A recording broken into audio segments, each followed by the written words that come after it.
Hi guys, welcome to How to Solutions YouTube channel. In today's video, I'm going to show you how you can fix missing stickers on Instagram. Before getting into this video, must subscribe to our YouTube channel and click on the bell icon. So the first step you need to do is to open Play Store and search for Instagram and update your Instagram application.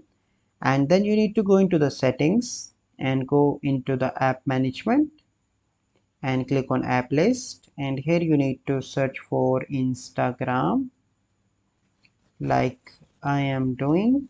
Okay, and then you need to click on storage and cache, and the first step you need to clear cache, and after that you need to clear storage. Okay, and once you complete all steps, you simply need to log in into your Instagram account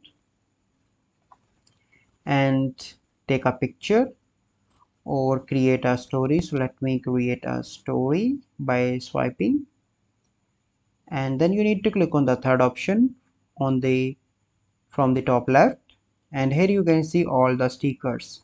So this is a process by which you can fix missing stickers on Instagram. I hope you find this video helpful. If you find this video helpful, must like this video, subscribe to our YouTube channel for future videos. We'll see you in the next video. Thank you. Have a good day.